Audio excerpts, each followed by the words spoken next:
John McDonnell, ex officio, Hayes and Harlington. For some that might have some meaning. Before I start, I just want to say this. There was a solidarity demonstration in London this morning, which was well turned out outside the Iranian embassy, and I want to send our solidarity to the women in Iran at the moment.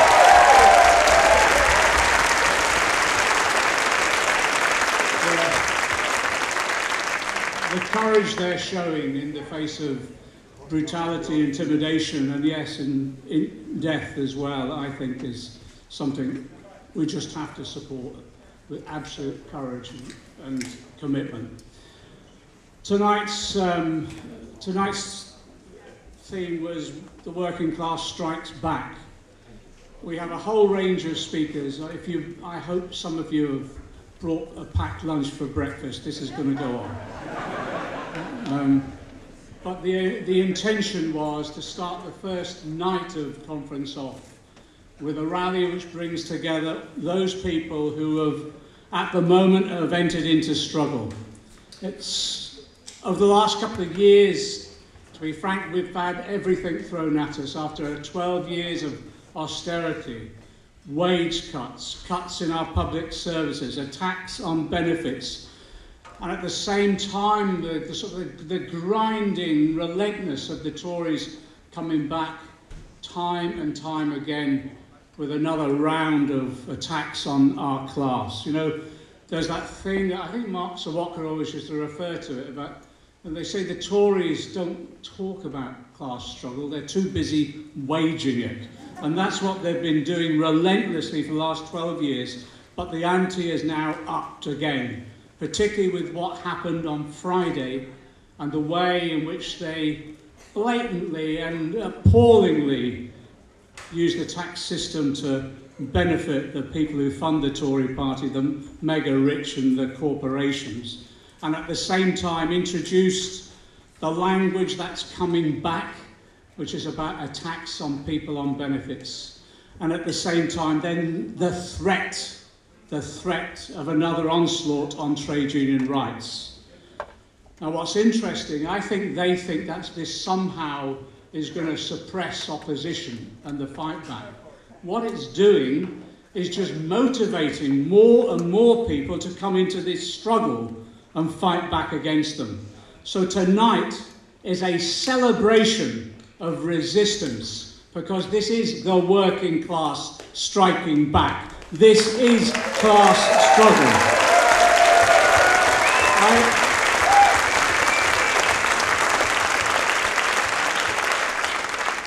They've asked me to compare this, and I'm absolute shit at doing this. We could be here for days. Our first speakers, some of you may know I was born in this city years ago. My dad was a Liverpool Docker, and my mum a cleaner. My grandfather was a Liverpool Docker. So I tell you, you have no idea the pride I have in introducing the next two speakers. The first is John Lynch, leading the dock strike in Liverpool today. John Lynch.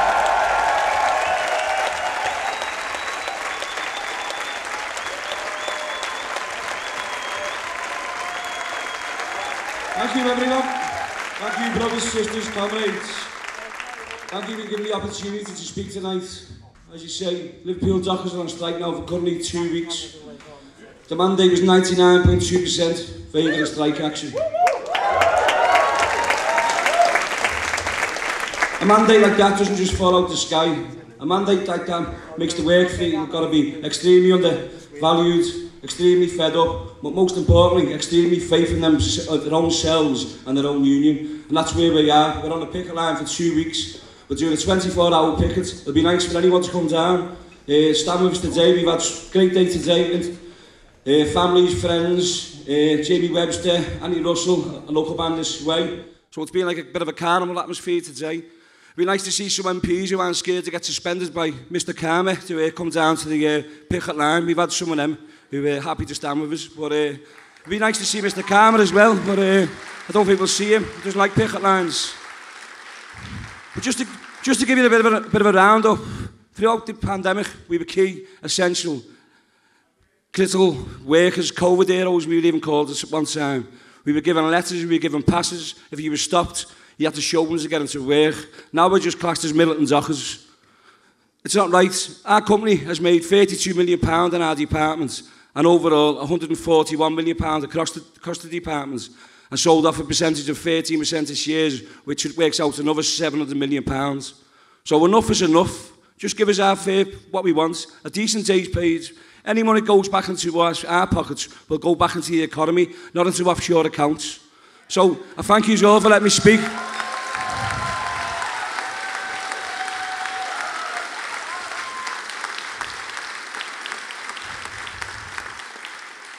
As you say, the support has been fantastic.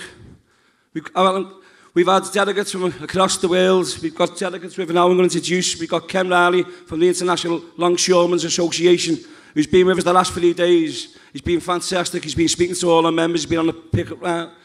They also made a donation today of $15,000 to the branch.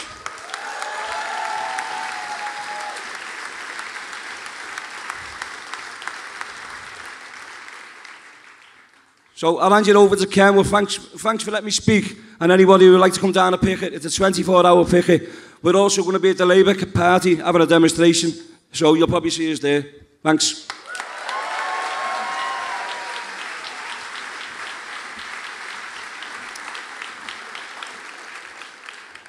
There is only one reason why I find myself here in Liverpool this evening, along with my brother, my fighting partner from Mobile, Alabama, Mark Bass, who is a district vice president in that region.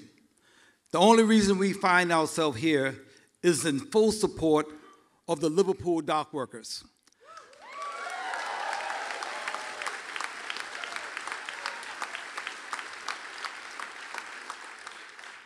We being here is, I would call it an unintended consequence of the struggle that the dock workers went through back in 1995. We were not too successful in that struggle, but out of that struggle came the birth of the International Dock Workers Council, whose motto is, "We shall never walk alone again."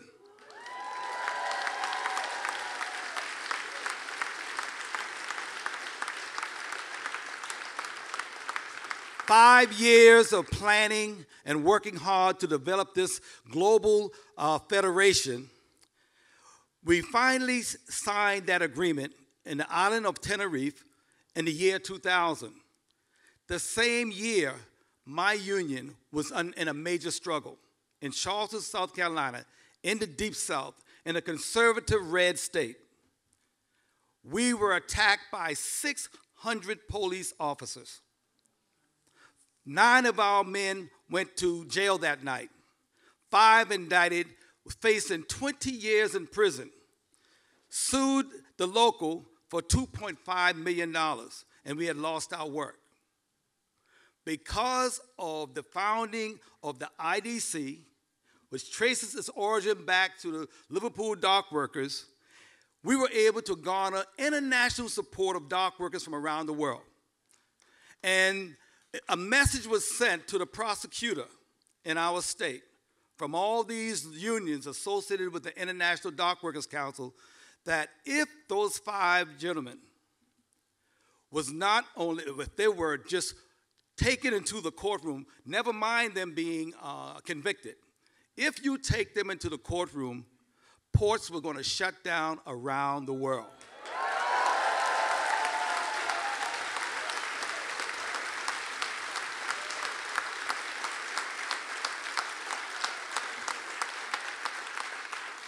Needless to say, within 24 hours of them going into that courtroom, all charges were dismissed.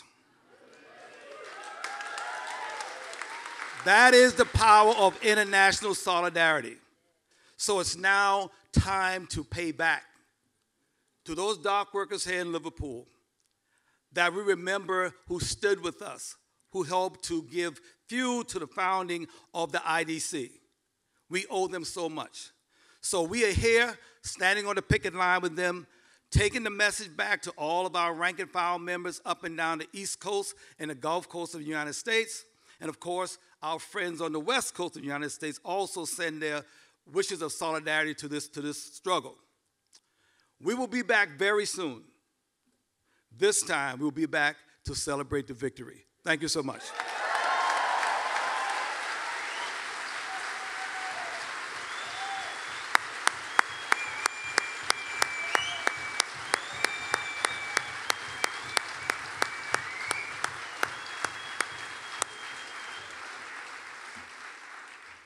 Fantastic. I forgot to mention that one of the most important roles I play in life is as the treasurer of the Socialist Campaign Group.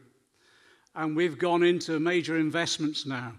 We've become absolute speculators because we invested in the co-op for these signers, these interpreters here, who've done a fantastic job throughout our movement.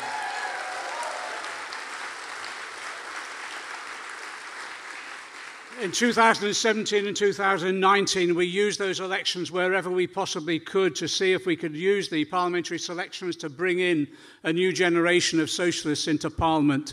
And that's what we did, and we've had some incredible successes. But some of the biggest successes is that we've been able to ensure that a new generation of young women socialists are now in Parliament speaking out for our cause. And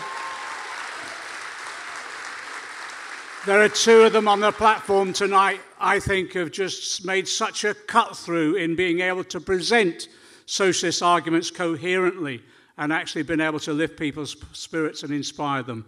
One of them is Zara Sultana.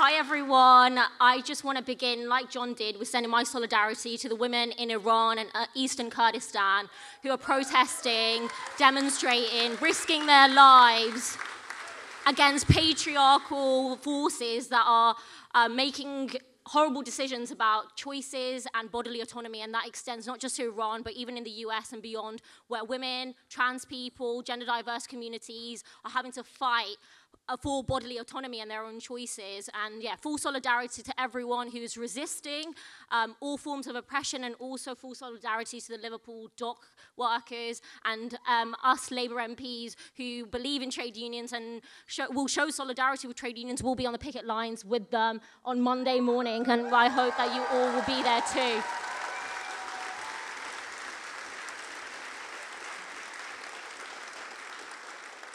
It is honestly such an honor and a pleasure to be with you all tonight, and you've got an incredible lineup.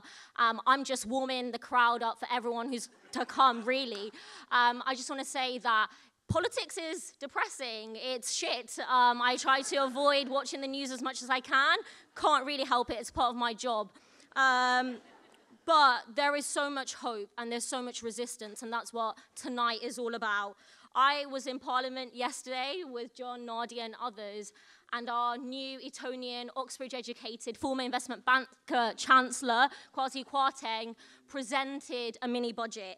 And during this unprecedented assault on living standards and working class communities, what do you think his priorities were? Was it to uplift universal credit and help the poorest in our society?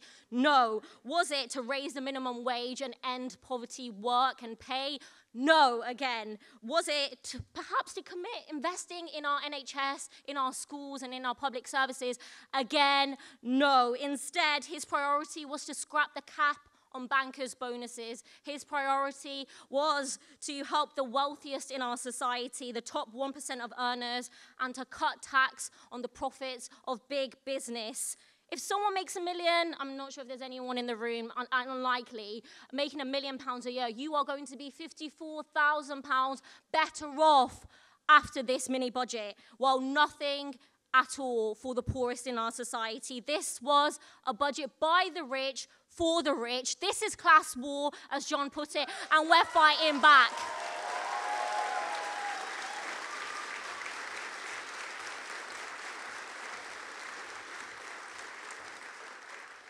And in those so-called corridors of power, it's sometimes quite difficult to keep my cool.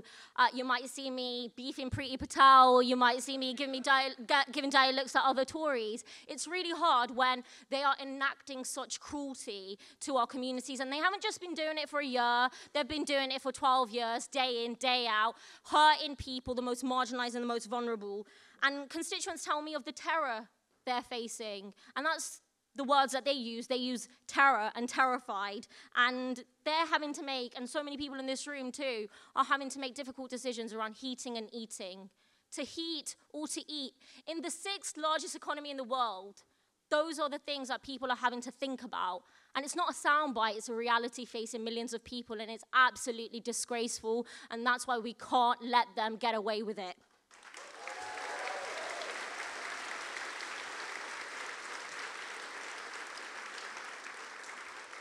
The phrase we use, and I use it too, cost of living crisis, but it's not a crisis for everyone in society. It's a crisis for the poorest, it's a crisis for those whose work simply isn't paying enough to pay the bills, but for the richest in society, they're not experiencing a crisis. In fact, for them, it's a complete bonanza. For them, it's record profits. For them, it's a record number of billionaires. For them, it's record wealth for the top 10%.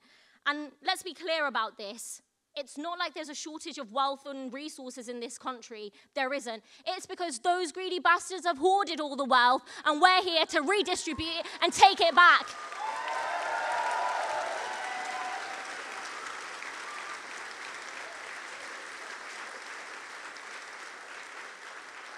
People up and down this country are saying enough is enough, and enough really is enough, and that's why I'm so proud to be part of the campaign that is taking place all over the country with rallies, community groups, working with trade unions, with Acorn, other tenants' unions to fight back, because enough is enough. We have a Prime Minister who cosplays as Thatcher. She even dresses up like her sometimes, completely, utterly bizarre. She hasn't, she's been inspired enough to continue attacking working class communities like her hero and icon did. And Ralph Miliband described Thatcher's politics as class war conservatism, and that's what this is. This is Tory class war, and it's time the working class fought back with everything in our power.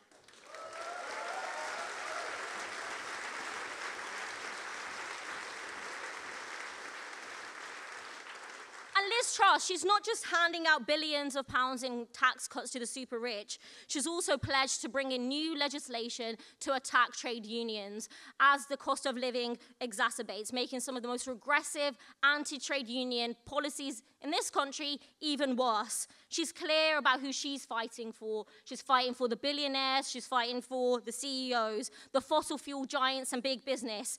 That's the class she represents, and we know which class we fucking represent too.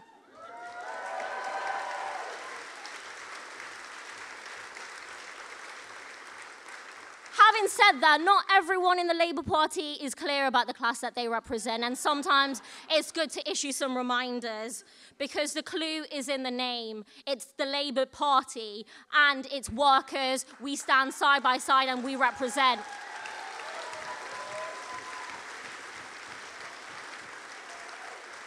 So when workers go on strike, I'll be with them on the picket lines, and no Blairite can tell me otherwise, because I'm not going to fucking listen.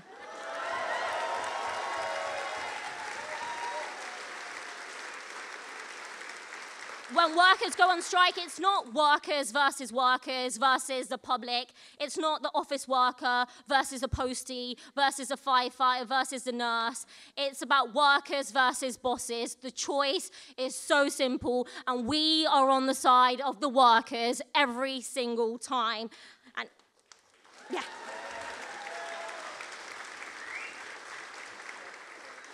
And these strikes are important, and we have to show solidarity and join the picket lines, donate to strike funds, but we know that the crisis we see extends beyond the workplace.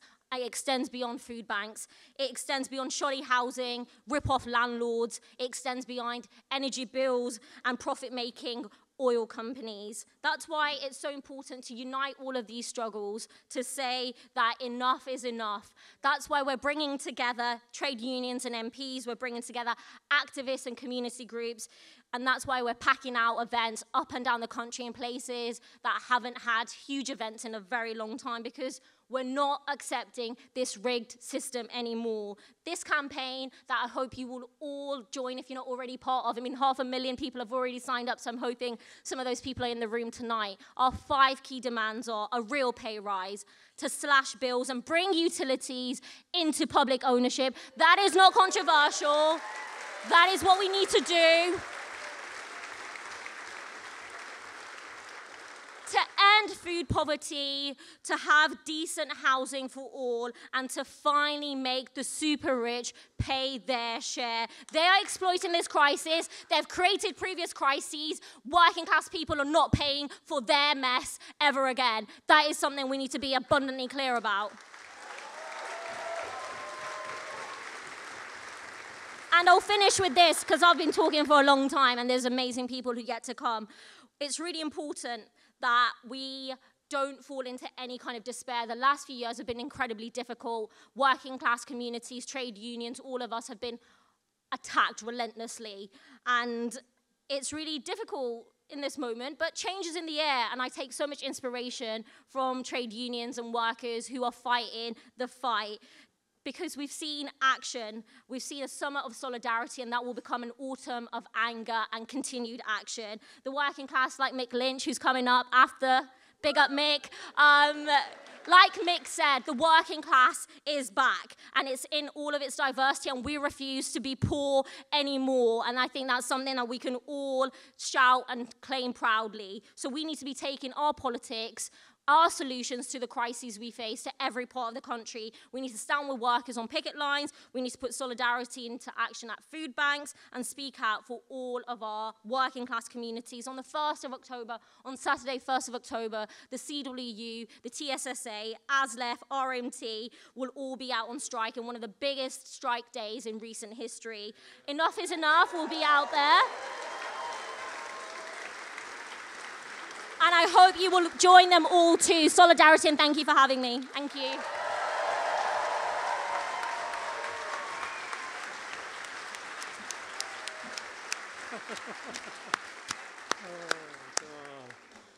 See what I mean? Okay, our next speaker is, when we had this surge of members in Jeremy's leadership campaigns, etc., we had a discussion and consultation about how do we ensure that we've established an organisational form that can harness this energy and enthusiasm and keep it going no matter what, almost for generations. And we decided, we brought people together, and they said we want an organisation that horizontalist, that represents people but is engaged in struggle and organisation of that struggle. That organisation chose its own name, which was Momentum. So we've now got the joint chair of Momentum, Kate Dove.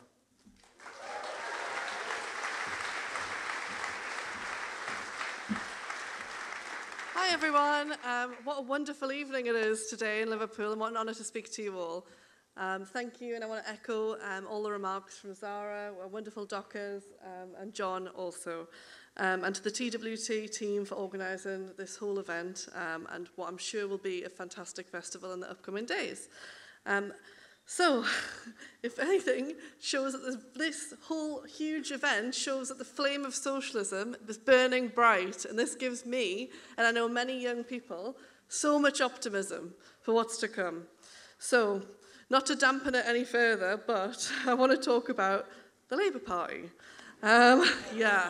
Yeah, I know, right? So more specifically, though, I want to talk about Momentum's Labour for Labour campaign and what we want to achieve at this conference.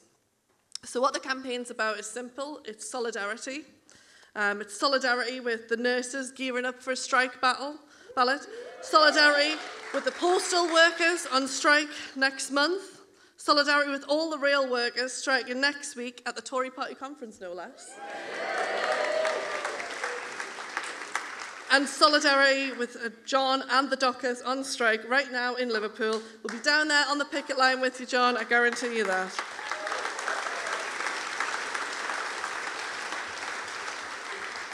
So our campaign is about practicing the values the Labour Party preaches. It's about connecting with our own history, because believe it or not, as Zara says, the Labour Party was founded by the workers for the workers. Yeah, exactly. Found to be the voice of workers in Parliament, to champion the interests of the working class. In fact, it was actually founded by a socialist named Keir. Well, we could do with one of them right now, couldn't we? Well, so we've lost our way a bit, but Labour for Labour is about putting it all back on track.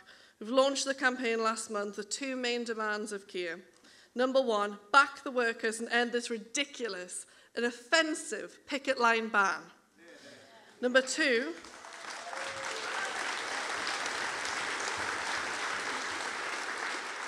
endorse an inflation-proof pay rise for working people. While we're at it, let's tax the corporations and abolish the anti-trade union laws too.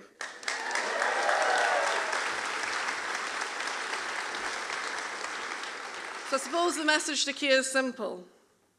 We want Labour to stand with the people that they were founded to represent. Because God knows the trade union movement needs our solidarity now more than ever. And Kwasi Kwarteng's budget just confirmed it on Friday, didn't it, comrades? You know, the Tories are not even trying to hide that they're the party for the rich, you know, of the rich. They're attacking the Labour movement with yet even more anti-trade union laws, where millions of us choose between heating and eating. Bankers' bonuses will be uncapped, and the people on benefits are under attack from this vicious band of private school toffs. Big corporations will see their taxes cut. And to be honest, workers, they've had enough. And so, you know, the headbangers in Lotto might not see this, but it's actually good to put some clear red water between us and this criminal Tory elite. But while many shadow ministers might have disregarded the ban, Keir still hasn't dropped it yet. We've seen trade union leaders from Unite to GMB to TSSA to the CWU call him out for the lack of solidarity, but still it remains, and we're going to have to push him. And that's exactly what we're going to do. We're going to unite the Labour movement behind the workers. We want our movement speaking as if with one big collective voice, members and trade unions united behind a basic workers' cause. If we win on the conference floor, we'll have sent a clear instruction to the Labour leadership in the national spotlight. The pressure will crank up even further. So, if you're a delegate, make sure tomorrow you vote for workers' rights in the priority ballot. If you're friends with the delegate, tell them to go and vote for workers' rights in the priority ballot tomorrow. And if you're friends with the Blairite, just tell them not bother turning up.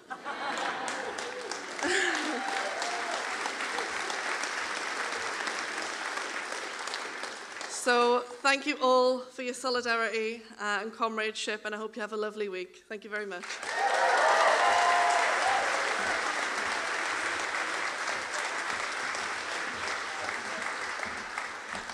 One of the most enthusiastic elements in the recent period is new campaigns, new movements coming forward to address all the different threats that have come from the Tories, particularly under austerity.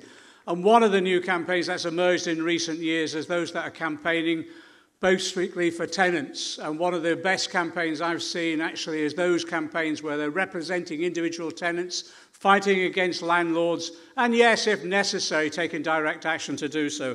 So I want to introduce Elle Glennie. She's the spokesperson for Living Rent and Scotland's Tenants Union. Elle.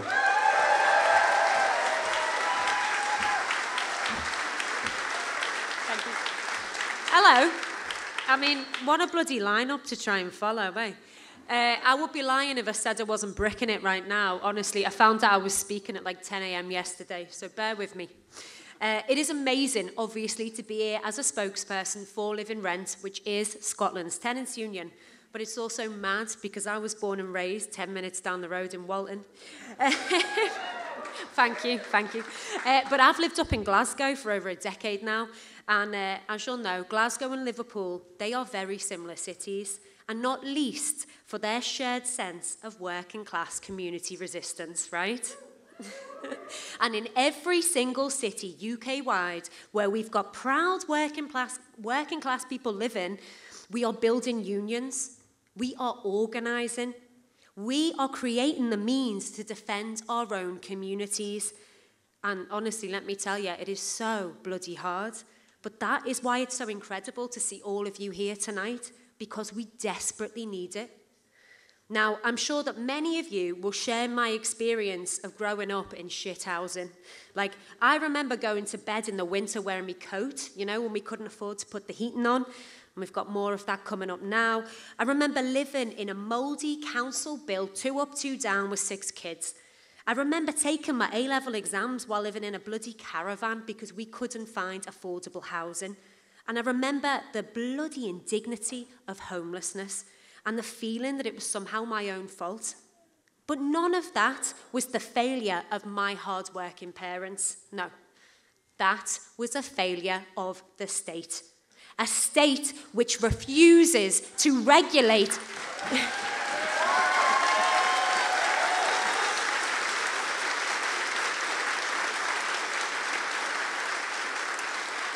This is a state that refuses to regulate the private rented market.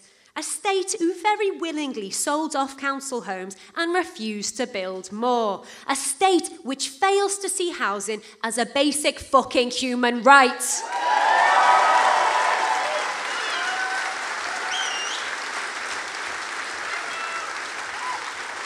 Now, unaffordable, broken, mouldy, damp, inhumane housing, it is the backdrop to the lives of far too many. There'll be people in this room that feel that, right? And at the end of the day, that is just not accidental. People are profiting from our right to a bloody home. If it was any other dynamic, the country would call it out for what it is. It's fucking parasitic. But of course, our government won't change a thing, will it? A fifth of MPs and a quarter of Tory voters are landlords. Does that surprise you? Absolutely not. Their interests are tied into ensuring that we will not have the energy or the time to fight back. But let me tell you, we bloody are. We are fighting back. Live in Rent, Scotland's tenants' union, and thousands of community and tenant union members all across the UK, we are showing what happens when we take power back. In Scotland, just this month, you will have seen, I'll hold for a round of applause on this one, through tireless community organising, we at Live in Rent pushed the government into introducing a rent freeze for every single tenant in Scotland.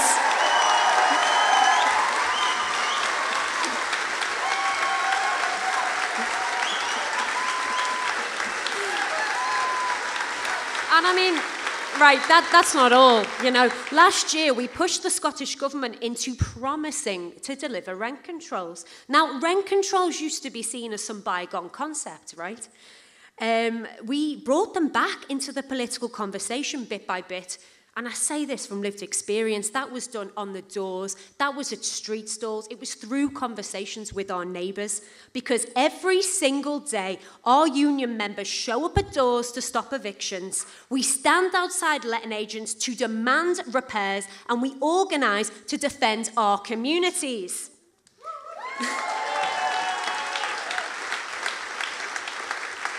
Now, rent controls aside, holiday let clampdowns, eviction bans, yeah, we've done all right. These changes happen not through consolation nor compromise, but by the demands of our union members. Political parties have finally started to understand that if they want to speak to the majority of their constituency, they've got to bloody tackle the housing crisis. We will not tolerate exploitation, and it is finally time that they bloody heard that.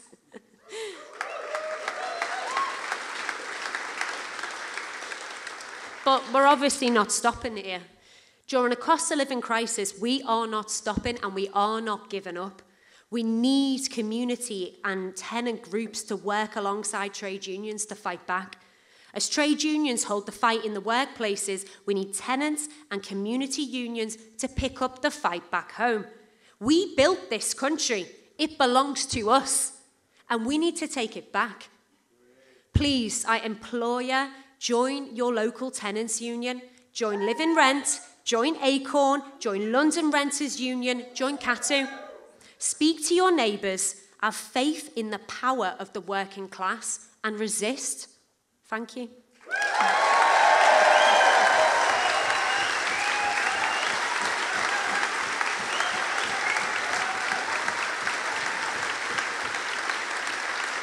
Now, I'm an organiser, so I don't normally speak at rallies, and I bloody hate nothing less than when someone stands on stage and they're like, hey, let's do a call and response. But I'm going to make the lot of you do it right now, right? You'll be familiar with this one, and I want you to repeat after me. You have to, because I'm shitting myself, right? It is our duty to fight for freedom. It is our duty to win. We must love and care for each other. We have nothing to lose but our chains. Thank you.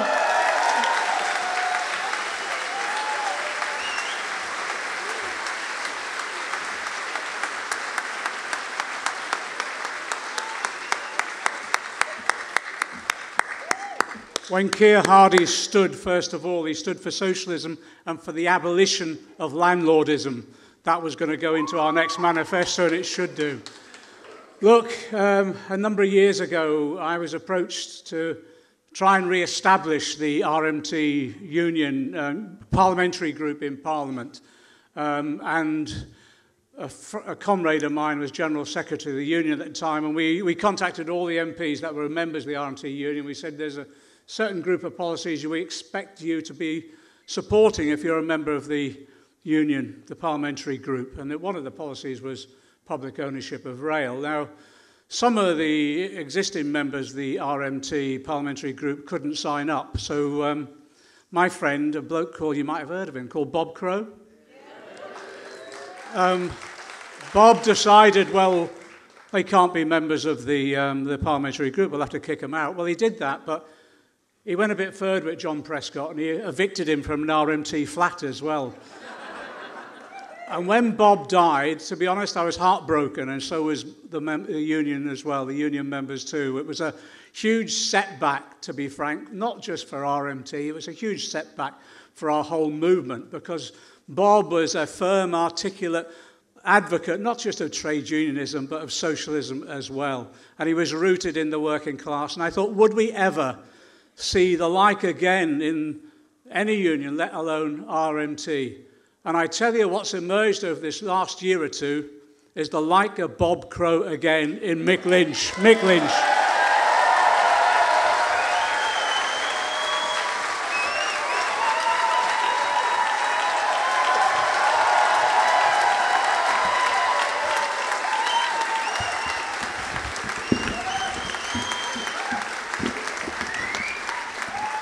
Tripping hazard there.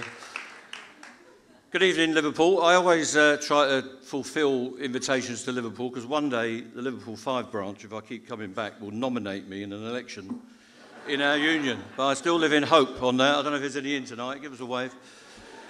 I am here. So it's great to see you. It's great to be at the Labour Party conference. I won't be allowed in the auditorium tomorrow. I'm not a Labour Party member, and my union is not affiliated to the Labour Party, and there's a lot of history behind that. But that doesn't matter because we've got friends in the Labour Party. We've got 50 Labour Party MPs who work with us, that are part of our group in Parliament. And I think with John and others, heroes, I believe, people that have kept the socialist flame alive within the Labour Party, waiting for this time where we can come back united with the trade unions to push our movement forward. And what we've got to do is reinvigorate and reinvent our movement. And we've got to make it bigger than it was traditionally. We had the politicians, we had the trade unions, we had a bit of a cultural influence going back in the day, we had the co-op. But as we've just heard from the tenants and the renters, the people that are worried, as we all should be, about the future of our planet, the people that are trying to express themselves in their own identity, stuff that people didn't consider back in those Victorian periods of oppression, as part of our movement. Our movement has to open up to the entire working class, people of any identity, people of a multitude of faiths, people of different outlooks philosophically. That's our task. And I'm glad we've been doing that. Last night or the night before in Luton, my Assistant General Secretary Eddie Dempsey did a tour not just of Luton's political halls and addressing the big meeting, but went round to the temples, the Gurdwaras, the Hindu temples, the mosques, and we'll go into the churches as well when we get the chance. We had a meeting here in the cathedral. We have to bring the entire working class, the people that have been with us traditionally, the people that have felt alienated in these so-called red wall or blue wall. People must be confused about what kind of wall they've got these days. Whatever it is, where we've lost hope, where people have lost values, we have to be back there, putting the trade union flag in those communities, saying even if you don't like Starmer, even if you don't like Rachel Reeves, that's surely got to be the majority of people in this country at this time. The unions are here and the Labour movement is here. It's not just the leaders. If you put your faith in a leader, it means everybody else doesn't know where they're going. And the point of the Labour movement is that we dictate democratically through our structures, whether it's in Acorn, whether it's in your union branch, whether it's in your women's group, your LGBT plus group, whatever it is, your climate change group, we dictate the future of our movement and the future of our working class for our structures. And we won't accept policy given down from on high through focus groups by triangulating off the Daily Mail or the Telegraph or wherever they get their policies from. We have to dictate policy, and we're going to join together and do that. Because what we're seeing now is a group of professional politicians who base their lives on university politics, base their lives on a short career in PR or wherever they go to for the 18 months between 21 and 23 before they become a special advisor.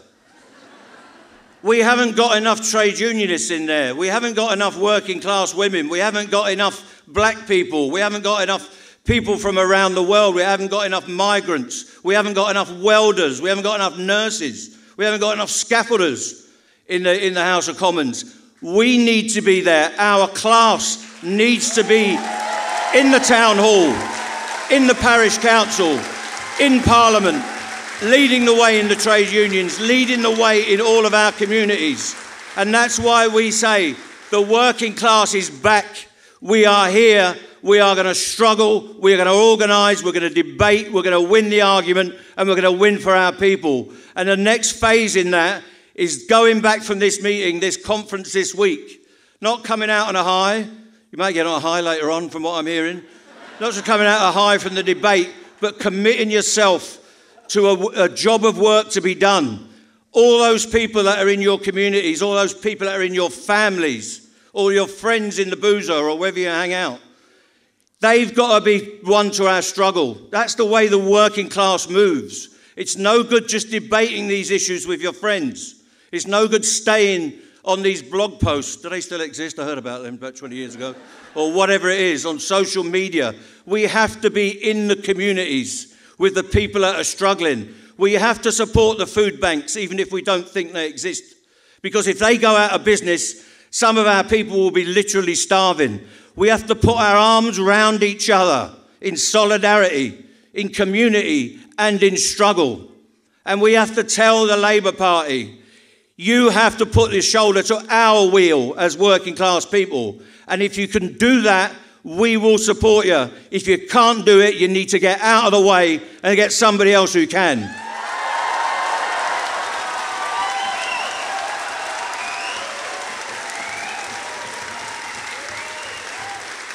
So let's be clear. My position in regard to this Labour Party leadership is that's the people we've got. I'd like my favourite lefty to be in charge. You can probably work out who a couple of them might be. But it's not going to happen. We've got this struggle now. And we've got to kick them. We've got to push them. We've got to prod them. Those of you that are delegates have got to do that. You've got to do that on the conference floor. You've got to do it when you go back to your constituency. But we cannot have division. We've only got the one Labour movement. We've only got the one working class. We've got to make them do a job for us. And if they commit to doing that, we can support them in that election. But they'll still be accountable to us after, when they're in government, hopefully. We don't give them our vote forever. We don't give them our support unconditionally. The condition that we put on is that the Labour Party, the Labour movement, is the property of the working people of this country. I'm going to say one more thing about unity. Unity is a very easy thing to say. It's a very difficult thing to achieve. It's the fundamental of what we believe in. We've seen some troubling things down in Leicester this week. I'm not involved in it. I don't know enough about it. But what I do know is we cannot be divided on whatever basis they want to put to us. They try and put railway workers against nurses. I'm sick and tired of hearing it. Why should you get a pay rise when a nurse can't? Well, my wife, who is a nurse, by the way, says, why don't you get a better pay rise and I might be able to finish work? I'm sick of it. We cannot be divided. We cannot be divided on what job we do or which company we work for. We have to be united completely. We cannot be divided on what our colour is, where we came from. Most people in this country have got migrant heritage. My parents came from another country to this country. That's why there's so many Lynches in this town, I think. You wait long enough for a Lynch and two come along on the same platform. We're all part of the migrant community. We've got to be united no matter what our philosophical or differences are or what our heritages are. They want to divide us. They want to turn us on each other. And it doesn't matter what our differences are in detail. It's the general principle that we've got to struggle together on behalf of our people. We're facing a massive challenge now. This is the most militant right-wing government most of us are going to experience.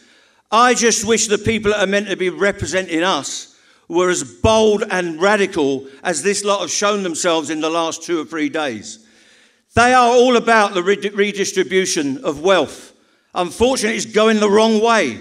They're going to collect all of that money off us, working people. They're going to make you take a loan without asking you on your gas and electricity bills. They're going to transfer that money that they get from you, and they're going to give it to the super rich, the oligarchs. 100 or 200 billion pounds will be transferred from your pocket, from your bank account, into theirs. If people don't understand that that is a class struggle, then they need to wake up and smell the coffee, literally. And if Starmer can't understand that and can't express what that means to us, he needs to wake up and get another job. We're also faced with an attack on our civil liberties, our ability to express ourselves as working people, our ability to fight poverty. That's what we're faced with. Robert Tressel put it in the mouth of Frank Owen in The Ragged Trousers of Philanthropists. What is socialism? He gave a very simple answer. He said, socialism is the abolition of poverty. And what we're faced now is the recreation of poverty on a mass scale in this country. And when they've succeeded here, they'll export that all around the world, just as they did with imperialism way back in the day when Owen was saying those words. We have to campaign on the fundamentals of socialism now. We have to make public ownership a thing that is good in and of itself as a permanent feature of our society. It is the greatest tool for levelling up, along with progressive taxation. Making the rich pay for the mess that they create is at the core of what we believe in. It's what Attlee believed in. It's what the founders of our movement believed in. And we've got to get back to those fundamentals and make it at the heart of our society. What I want to see on the front page of the Labour manifesto is one word: redistribution. Take the money off them and give it to our people. That's what strikes are about. It's what progressive policy's about. It's what we believe in. We've got to make that happen. I'm going to get out of the way now because I need to go somewhere else, anywhere else. But I want to give my solidarity to everybody that's here tonight. But I need you to go back and do that job of work. We need each other to work as hard as we've ever worked in this movement. We need to show the women in Iran. We need to show the Liverpool Dockers, the lowest off dockers, the railway workers, the communication workers, the people that are struggling to pay their bills, to get food on the table. We need to show that we are a united movement. If we are united, we are unstoppable. And let's make us an unstoppable force to change this society, redistribute wealth, redistribute power, and win for our people. Thanks very much. Solidarity.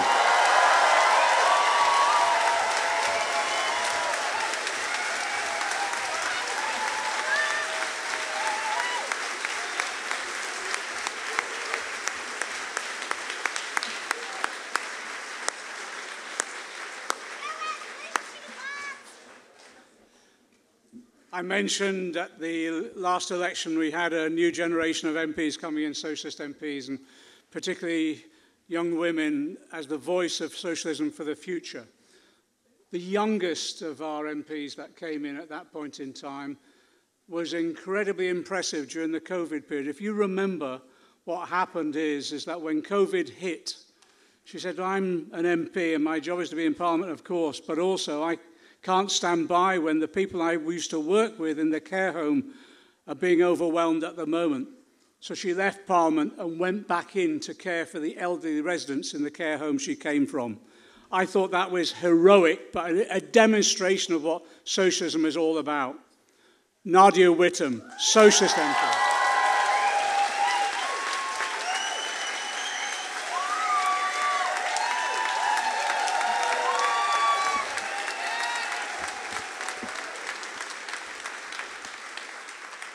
Wow, what an act to follow, and it is just an enormous privilege to be sharing a platform with striking dock workers like John, with people like Elle who are fighting for people to have homes fit for human habitation at the very least. These are the people who John, Zara and I are in Parliament to represent. Comrades, the cost of living crisis is like watching a car crash in slow motion. We can see what's coming, we know how badly it's going to hurt, and we're screaming at the driver to brake. But the problem is, we're not driving. It's not working class people who will bear the brunt of this cost of living crisis, who have control of the wheel.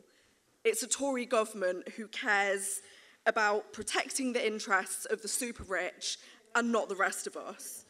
And they're driving into that wall, knowing that you will suffer the pain and they will not. This is a government that is taking more action against unions fighting the cost of living crisis than against the cost of living crisis itself. Liz Truss's flagship announcement is capping average bills at £2,500. But even before the price hike in April, people were already struggling to pay their bills. They already could not afford it. Families were already $2 billion in debt to the energy fat cats, whose profits were absolutely and still are soaring. We don't want our bills frozen. We want them cut. And this isn't even a freeze. Under the new price guarantee, you'll still be paying more this winter than you were last winter. And that is no comfort to the millions who are already struggling while real pay continues to plummet. And what makes it even worse is that the government has ruled out a windfall tax to pay for the cap. So while the government spends now, we know what's coming down the track. More cuts, more austerity, more privatisation. They're protecting big businesses, making obscene profits at the expense of people's misery, and creating an excuse to dismantle our public services, as they have been doing for the last decade, and to sell off what little remains in public hands. And we got a taste of that yesterday, didn't we, with Kwasi Kwarteng's mini budget, his banker's budget. Benefit cuts for the poor, tax cuts for the wealthy. Comrades, tax is not a dirty word. Under capitalism, it's one of the few methods that we have of redistributing wealth away from those who are profiting from workers' labour or hoarding riches for generations, and putting it back where it belongs, in the hands of working class people. So let's tax the rich. Let's tax the rich, because this is not our mess, and we refuse to pay for it. I want to say to everyone in this room that our future depends on us all organising together. Because the cost of living crisis isn't just one crisis, it's the effect of multiple crises coming together. It's a crisis of our environment. It's a crisis of low pay and poor workers' rights. It's a crisis of privatisation and austerity. And above all, it's a crisis of capitalism. And while the whole working class is going to feel this crisis, the impacts of it will vary for different people. And that is why we've got to listen to voices from every corner of our movement as we work together and fight for the solutions. We must listen to disabled people who have higher energy needs. We must listen to migrants who have no recourse to public funds. And we must listen to sex workers whose ranks are swelling as more and more women are just running out of options.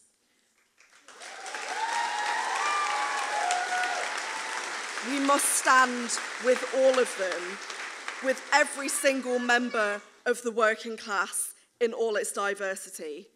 And we mustn't pursue these short-termist strategies like extracting even more fossil fuels that will only harm future generations and, of course, particularly people in the global south. And that's why I've been proud to bring together climate activists, disabled activists, precarious workers, community campaigners, and so many more to fight the cost of living crisis and coordinate and complement each other's actions.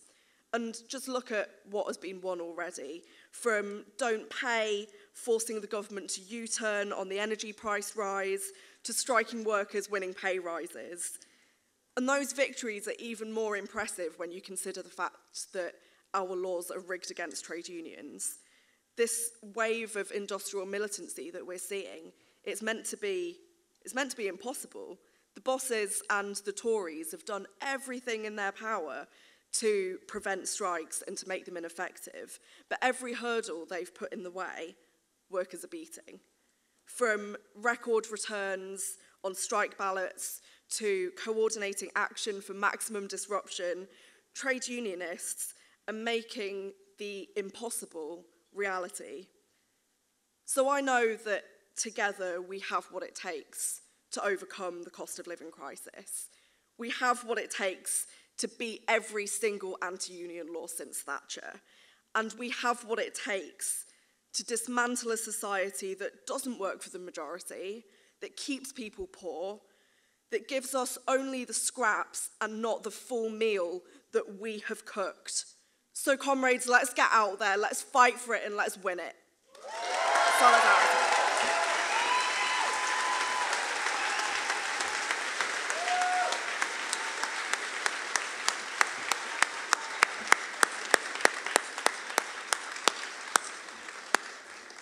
You've just seen the future.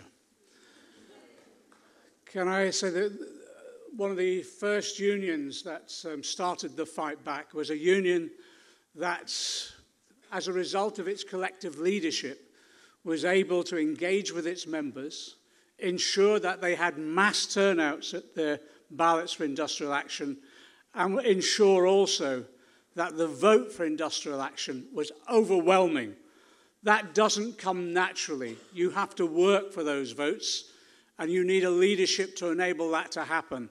So I'm pleased that we have tonight with us the Senior Deputy General Secretary, Tony Kearns, from CWU.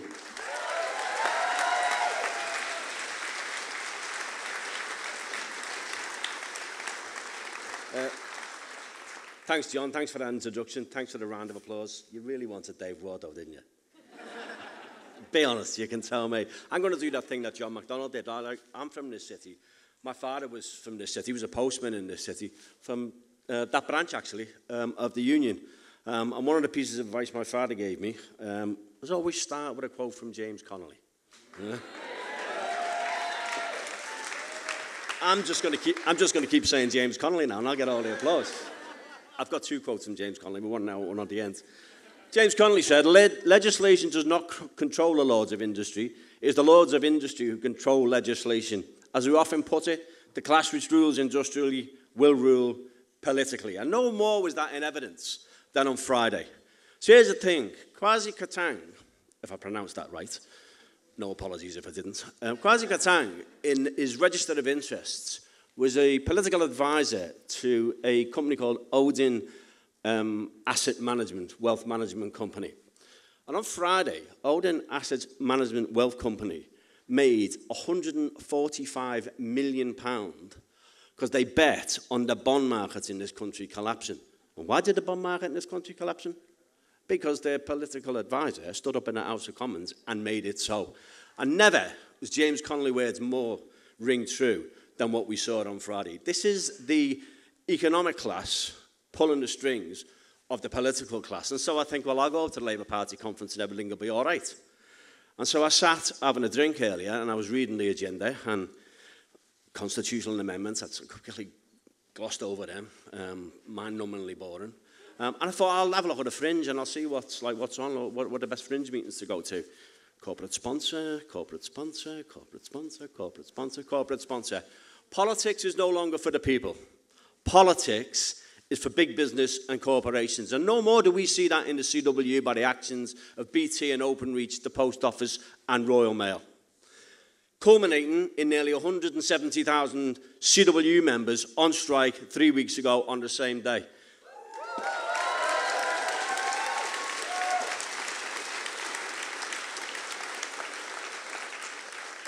Remember COVID? Remember when they wanted those who could to work from home and they wanted you to log on to Zoom or Go To or Teams or whatever it was that they wanted you to log on to, and the people who kept that country communicated and joined up online were CWU members, and they wanted us in work and we stayed in work.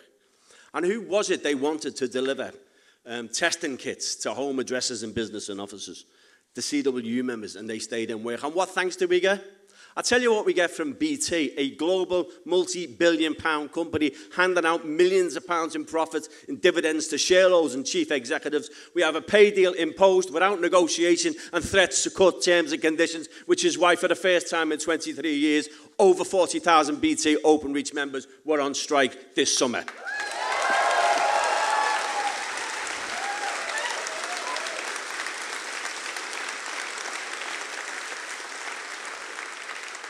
And in Royal Mail, exactly the same thing. What do we get? An imposed pay deal. And this week, we've seen, and we've published it now to our branches, a declaration of war from Royal Mail. Another company that hands out bonuses to its chief executives has now served notice that what amounts to a derecognition attack on this trade union. They intend to take away our industrial relations structures. They intend to slash jobs. They intend to change terms and conditions, and they will consult in future and not negotiate. This is an attack on the trade union. I'm not here just to defend the CWU as an institution. The reason they do that is they want a clear path to attack working class terms and conditions. And if they get away with the CWU, they will try it in every other business and every other trade union, and the working class in this country will suffer more than we're currently suffering at this point in time, which is why Royal Mail workers will be on strike later this week, and we will be on strike when the RMT is on strike, when TSSA is on strike, and all those other unions who are coming together.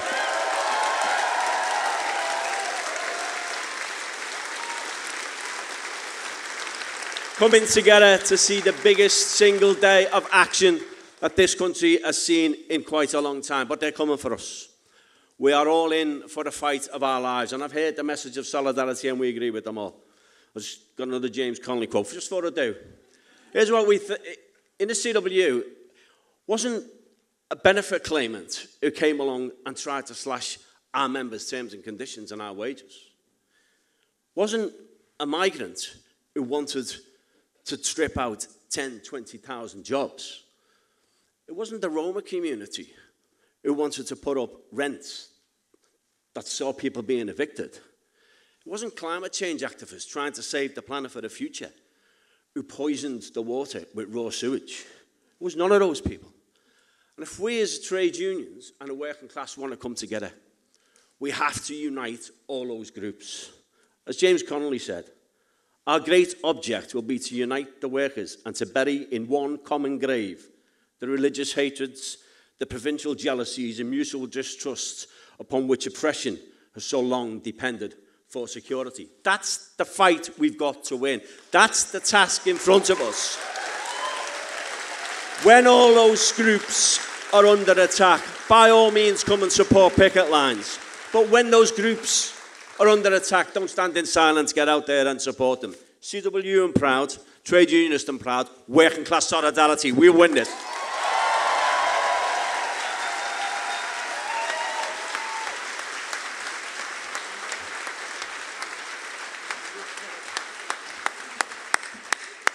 Thanks, Tony. Nadia's already mentioned one of the issues that came up was about the energy costs going up, and one of the things that actually did terrify the Tories was the momentum that was building around the Don't Pay campaign. So our next speaker is someone who's been around a while, Kirsty Payton, 35 years in the movement. A number of you will have heard her speak at different campaigns. She's the organiser of Don't Pay down in Lewisham, but was inspired by the build of the national campaign itself. This is a campaign that was serious and threatened the very power base of capital in this country. Kirsty Payton.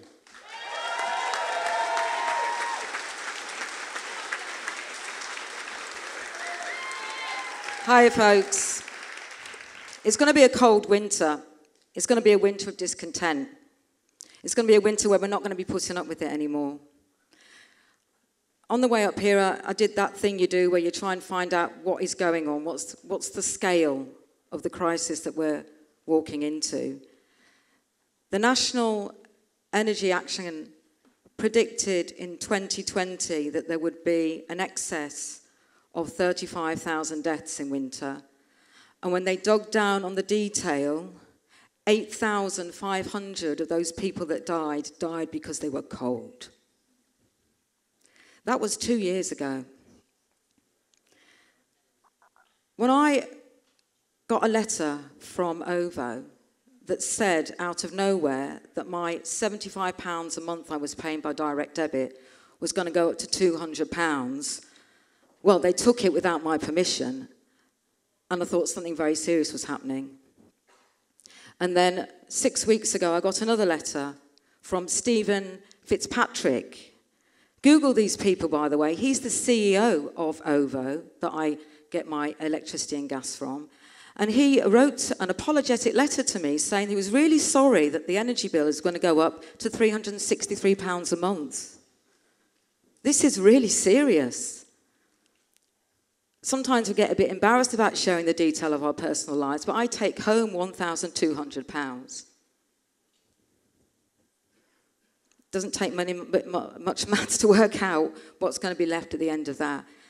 And I found out that Mr. Fitzpatrick lives in Kent, and he lives in a house that's worth £2.3 million, and he's got an empire that's worth £603 billion, and he has a personal stake in that empire, which he built in 2014, of £603 million, and he's done very, very well from that budget yesterday, hasn't he? How dare he write to me, apologising? How dare he? Well, he's not getting his money on the 1st of October, okay? He's not. As my mum would say, he can jog on. That's what we say to people like that. He can jog on. Because Don't Pay is a very simple idea. It's something we've been doing for a long, long time in our movement. It's when we decide to do something together at the same time because there is strength in numbers. And what we're asking everybody to do, and 270,000 people have already pledged to do this, and apparently according to a Daily Mirror poll, 1.7 million people have said they're going to do it, and everybody in this room at some point is going to get their phone out and go on don'tpay.uk and pledge, take the risk. Because what we want to do is very simple. For those of us that have that financial leverage like me, we are going to cancel our direct debits. And we're going to do it. I'm going to do mine on the 1st of October. I'm not waiting. Okay? But we're going to do it as a movement when we get to 1 million. And that's going to be powerful. But I also know, because we launched our Don't Pay in Lewisham 3 weeks ago, and we've been talking to our community, that most of the people that have pledged are on prepayment meters. Okay, they pledge because they are angry and they want to do something, but they haven't got financial leverage. Because, well, I'm sure some of you have been on prepayment. I used to be on prepayment. You have to go down the shop and top up your card or your key, and that's how you get electricity. And this is a real serious crisis. This is where it's going to hit hard. Because, according to the Citizens Advice Bureau, 140,000 families last year disconnected voluntarily because they couldn't afford it. And the thing that really, really got to me was 10 days ago when I was on one of them Facebook groups, the NHS one, where all the nurses are talking about going on strike. And most of the pledges are about, we're going to go on strike. And then one nurse said, can anyone help me with a payday loan company because I'm desperate and I've run out of money and I need enough to get the electricity on for Friday. What have we become? Well, a nurse who goes in and looks after people can't afford to put her electricity on. I mean, seriously, are we going to put up with this? Are we? Are we going to put up with it? Come on. It's very, very serious. And in our group, and I'm proud to say that there are 33,000 organisers that have joined up, don't pay. Okay, one of them's in Harris, in the Outer Hebrides. We've got groups in London, in Bristol, in Newcastle, in Liverpool, in Brighton. In our little WhatsApp group, we have 98 people, and we're very excited, and we've done some stalls. But the first thing we're discussing is not just organising a mass non-payment movement, but trying to plug the enormous gap that exists in our communities. We're talking about organising warm banks. We're trying to signpost to all the food banks in our community. We're working with the old age pensioners, with trade unionists, because we know how to rally around and look after our community, and that's what we're going to do. And I tell you what, if they try it on and they try and send people to harass, to move them onto prepayment meters, or they get to the point where they're sending the bailiffs in, we're going to do what we did for Tony Braithwaite 6 months ago when a Labour council tried to evict him from his own home. They failed because there were 40 people outside his house, and they told them to jog on too. And I tell you what, we're going to take our inspiration from the 450 magnificent people who sat down on the floor on the streets in Peckham in June, yeah, and had a standoff with the police for 4 hours and stopped one of our brothers being deported. That's who we're going to take our inspiration from.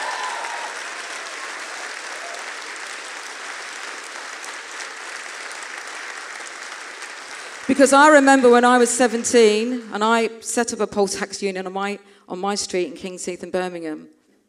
That's what they did to us. They imprisoned some of us. It took 2.5 years, 17 million people, and we got rid of it. And we're going to do it again. We've got to dig in. So I want to finish on a few things, really, because I was thinking about risk. I'm not going to lie, I'm a bit scared about going up against OVO, but I do know where Mr. Patrick lives, by the way. And I know where he lives. And that's not a threat, Mr. Patrick. It's just that if you come and visit me with some of your people, I'll be coming to visit you. And you're all invited, okay?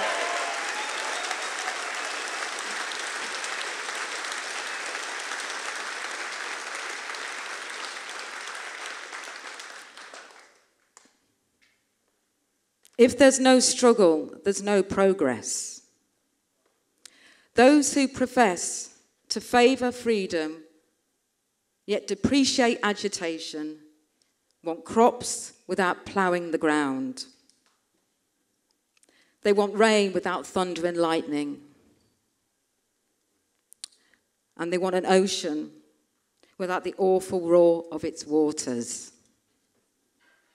Because power concedes nothing without demand. It never has, and it never will. And that was Frederick Douglass, and he knows about sacrifice because he escaped slavery in the 1870s. And my final words to Fitzpatrick and Truss and all those other disgusting, greedy parasites is I refuse to be robbed, and I refuse to have my children's future robbed. Because you know what? I am mad as hell, and I ain't going to take it anymore.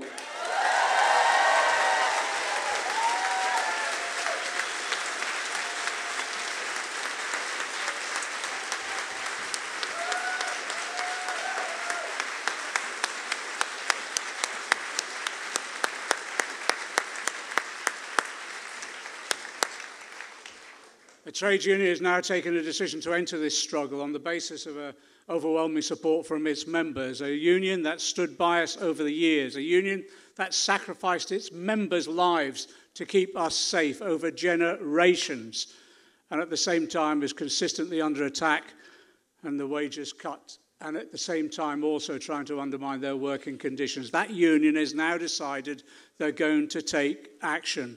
The FBU, we've got Steve Wright from the FBU.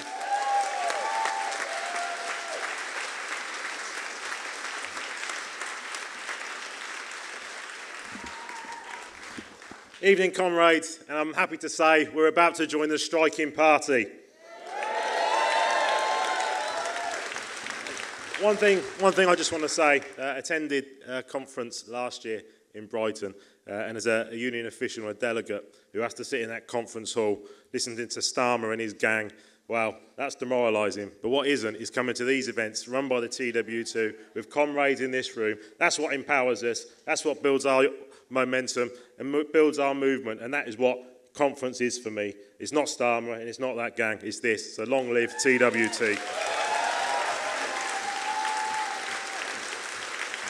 And I think I'm the last speaker. And I think it's worth thanking the likes of John, Nadia, Zara, and those that do speak for our class, speak for our members, and they continue to do so in and outside of Parliament. So a big thank you to those MPs. And as John said, that we are moving towards strike action. We are building our momentum right now in each and every fire station and fire control room up and down this country. And our catchphrase, our slogan for our campaign is fair pay or fire strike. And it is that clear and that concise. Pay us fairly or we're going out the doors and you won't have a fire service.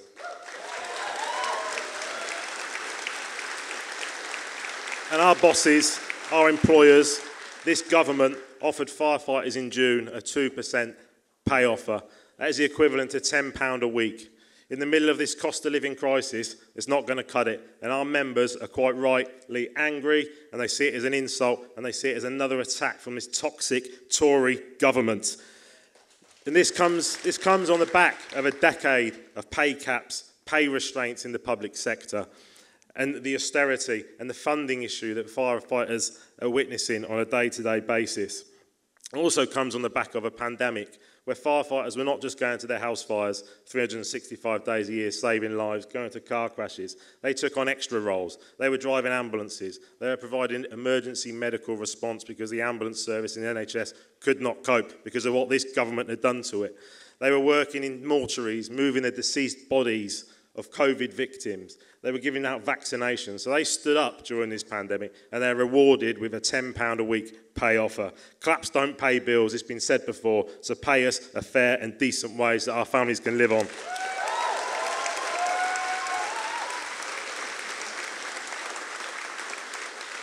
We're often told, our bosses, these chief fire officers on silly sums of money, £150,000, £200,000 sums when a firefighter earns just over £32,000.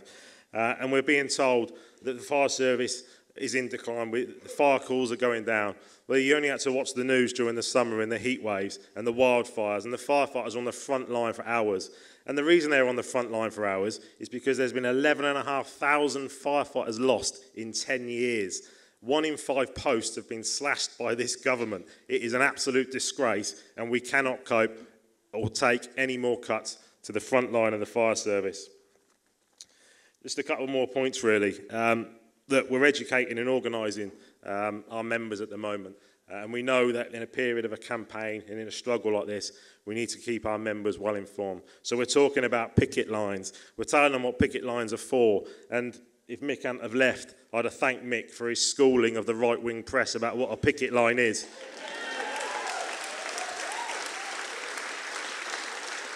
And look, I can assure you, if you go to any fire station during our campaign, Those picket lines will be strong, they will be determined, and we will challenge anyone that wants to undermine our strike action, and we will challenge them, and hopefully you will join us on those picket lines.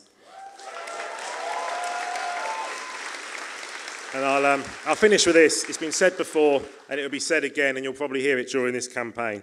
Firefighters, they save lives, but we're certainly not paid like it. So firefighters are clear, our members are absolutely clear. Enough is enough. It's fair pay, or it's a fire strike. Solidarity.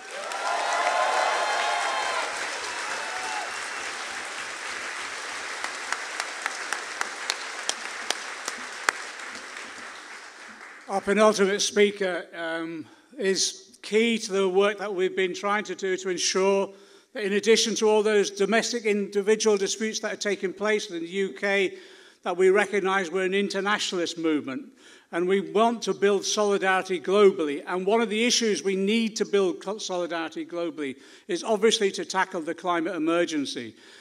This person has brought together the coalition, both for COP26, but also to launch the global Green New Deal. He's the head of War on Want, and I think has been one of the most dynamic advocates of international solidarity on the issue of tackling climate change. Asad Rahman.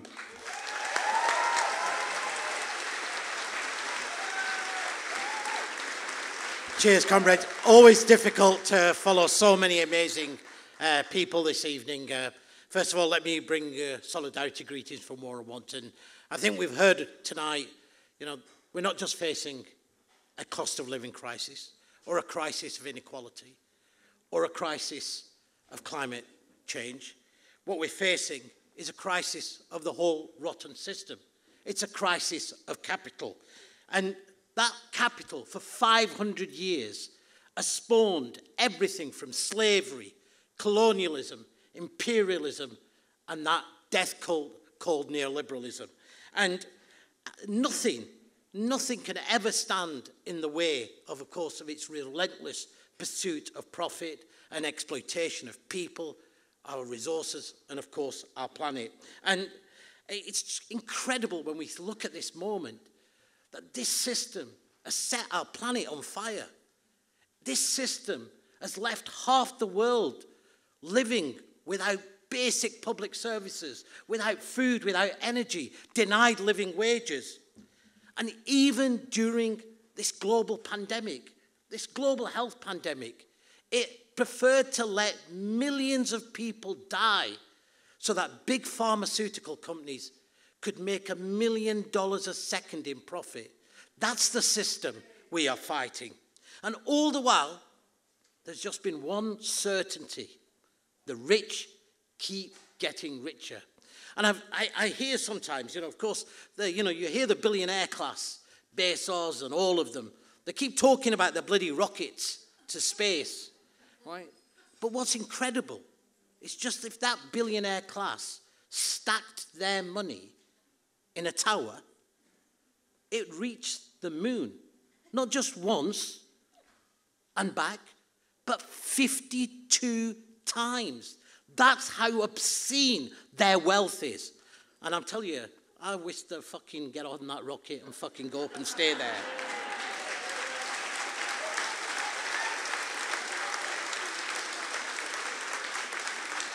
But you know what, comrades?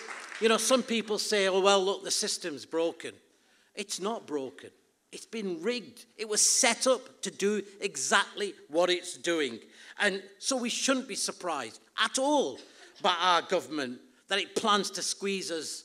That caricature of that Victorian idiot says, squeeze every drop of an ounce of oil and gas from the North Sea and to allow fracking to poison our land, water and air and devastate communities in this country. We shouldn't be surprised that they're going to be doing that. We shouldn't be surprised that they're handing out billions to these corporate giants at the very same time as 33 million people in Pakistan have had facing one of the most disastrous climate floods. And this is a country where 70% of the people live in poverty. And when we say people have lost everything, they have lost absolutely everything but the clothes that they wear on their backs. And it's not just about these floods. It's not just about these floods. It's the fact that people in Pakistan have lost millions of acres of food, of 90% of their livestock. These are people who are barely surviving, who are not going to be surviving at all. And you know what's completely sickening? Is that the government of Pakistan, for every 100 rupees it has, it pays out 83 of those rupees back in payments of unsustainable debt to our private banks and governments in the rich countries. That's what's sickening about this system that we have. So let me be clear. It's not that Truss or Rees-Mogg don't know about the climate crisis. They've known, and they've always known. They're quite happy to literally sign a death sentence for the poor in the world, because for them, as always, the only thing that matters is profit. Now, I've just been in Asia. In fact, I've just come back this very moment, this afternoon. In Sri Lanka, the government told working people, eat less.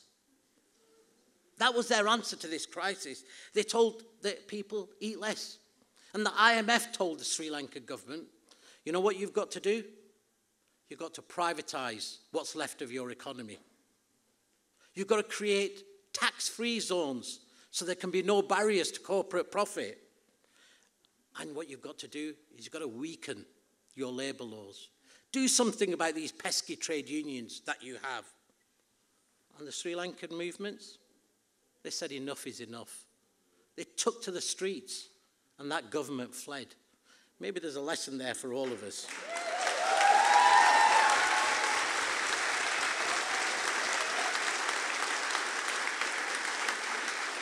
And we know that this is the mantra, right? It's a mantra of disaster capitalism. It's been played out in every single country in the world, right? Trickle-down economics, we all know it's not trickle-down. It's a deluge up. Every year, $2 trillion are looted from working people, from the poor in the global south, and head to the richest countries in the world to enrich corporations and our banks. And we know, and their response, we know what their response is. It's a global war on the poor. It's a global war on our planet, and it's a global war on workers. And it is a class war. And if it's a global war, our response also has to be global.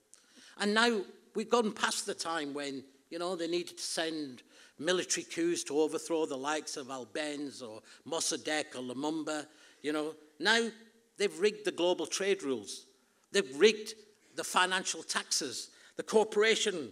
They allow global corporations and global capital to flow anywhere in the world and to be able to overthrow and overturn democratic governments. And if their war knows no borders, our response can't be to retreat behind our borders, to retreat behind walls and fences, and leave our sisters and brothers, our part of our class, to burn.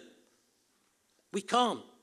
And people all around the world are fighting, and not just for their futures, but they're fighting for all of our futures. And they are fighting back. And there is hope. There is real hope. In Chile, where the dictator Pinochet used these tanks and guns to crush the movements there turned an industrial struggle about prices on a transport system and said, our goal is that the cradle of neoliberalism will be its graveyard. That's what they said. And in Colombia, where the right have controlled by using guns and kill more environmental and human rights defenders each and every week than anywhere else in the country, movement came together, involving trade unions, feminists, environmental justice organizations. And they put forward an agenda, a vision, a different vision, and they won. And as President Petro said, the cause of climate is capital. The cause of poverty is capital. The cause of war is capital. Our war is with capital.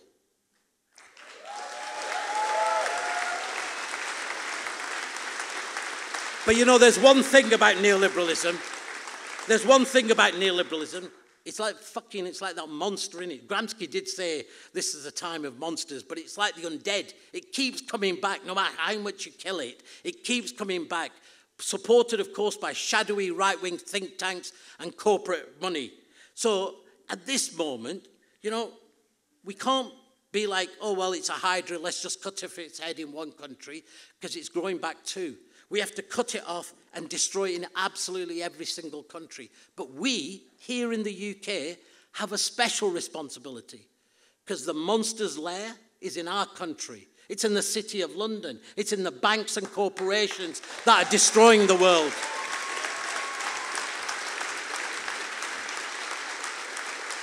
So if capital is international, so must we be. So must our resistance. So must our politics. So must our vision. We have to have a vision for a better world. We have to remind ourselves that internationalism and solidarity is at the root of our movement. We have to remind ourselves that our movement has to be anti-imperialist. And I'll tell you what, coming along here tonight, I was reminded, you know, coming through Liverpool, this is a city where the merchants of this city, you know, raised money and built warships to support the slave owners and the Confederate South. You know what our class did? Our class, Lancashire cotton workers, they refused to handle slave cotton. That's what our class did.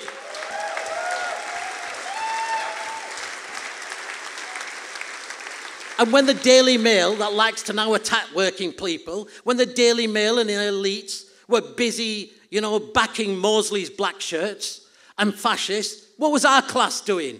Our class was on the streets, smashing the fascists on Cable Street and rallying to the call of the international brigades to defend democracy in Spain. That's what our class was doing. And when the government, our governments, were arming dictators and backing apartheid, it was Liverpool Dockers, our class, that was refusing to handle South African goods and the weapons of death. And let's remember our power as a class.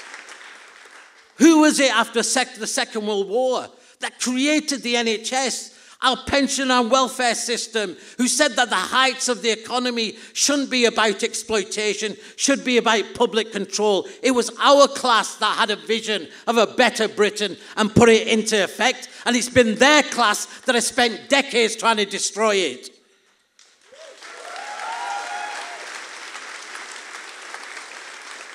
As I said, I was just come back from Korea, and I was in Korea for a meeting of international unions from not just in Korea, the Korean Confederation of Trade Unions is one of the most powerful trade union confederations in the world. Unions from Brazil and Nigeria and Philippines and Indonesia, from France, and social movements like Via Campesina and War on Want. And I told them I have to come back here because I'm coming to the Labour Party conference, and they asked me to bring back a message to here. And they said, look, this war that we're fighting is being fought in every single country. And it's been fought it's a war that we can only fight, and we can only have a hope of winning, is if we as a movement are united, if we are building a movement of movements. So our demands must be both national and global. So if we're fighting for public services in our own country, we should be calling for public services everywhere. If we're fighting for the NHS here, we should be calling for a global NHS. If we're fighting for living wages here, we should be demanding living wages for every single worker in the world. For energy and food to be a right, owned by us, shared by us, working for us and not for profit. That's our vision, and it is achievable. And I want to end with just remembering, we used to have a song, a hymn, that we used to sing at this Labour Party conference. Well, it was called the Internationale, right? And remember the words? The earth belongs to us, the workers. Comrades, come rally. And the last fight let us face, because it's the international working class that unites the human race. Thank you.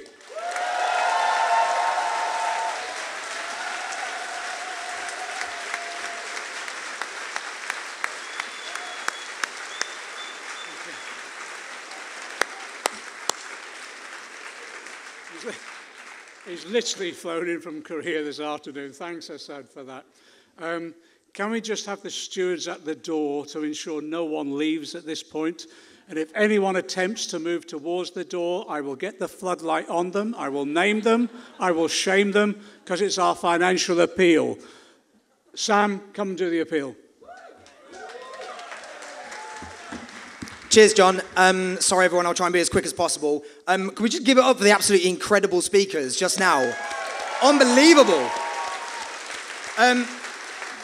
So, as we've heard so clearly, obviously, this is where the energy is. This is where the ideas are at. This is where we're building resistance in the face of the cost of living crisis. The ideas and the energy of the Labour movement certainly aren't at conference with the Labour Party leadership with that sort of dreary wet wipe man Keir Starmer right now, obviously. But TWT is where it's at. It's a unique space where we can have these discussions on a national level and bring our movement together. Has everyone had like a good first day at TWT? Yes! Fantastic. Can we give it up for staff and volunteers as well, please? They're the ones who make this possible. However, comrades, the future of TWT is at risk. We've never had a situation like this before. Costs have doubled since the last time we were in Liverpool. And so we just desperately need your help. Times are really, really tough, but we wouldn't be asking if it wasn't important. So we need to raise £15,000 in order to save TWT, make sure that we can do this again. So if you can give anything, £2, £5, £10, full 15 grand if you've got it, just sort of lying around, that'd be great. But if you have, it's probably the wrong place for you. But if you can donate and support these vital spaces for our movement. So fundraising volunteers, can you give us a wave? We are, woo! Yes, great. And so shake your buckets. Say again. Oh yeah, good idea. See, that's the strength of our movement. We've got ideas from everywhere. Yes, comrade over there, great, and comrades over there. Okay, fantastic. So yeah, if you can give anything, we've got card readers over there, I think. We've got buckets. Get the cash in the bucket. Get the cash in the bucket, just like that, exactly. That was entirely organic. So yeah, also you can go to bit.ly/savetwt. And you can donate there. Can you repeat that back to me? So it's bit.ly/savetwt. Really good stuff. Solidarity, comrades. And just lastly but not leastly as well, we've got the opening party in here in a sec. So if people can clear away a bit, I think we're going to have some comrade volunteers put some tables out and stuff. But then, yeah, you're welcome to sort of still be around so that we can get the vibes going with this opening party. But more importantly, donate, please. We beg you. We need to save our festival. Let's go. Thank you, comrades. Cheers, John. You got the cash? Cheers, John.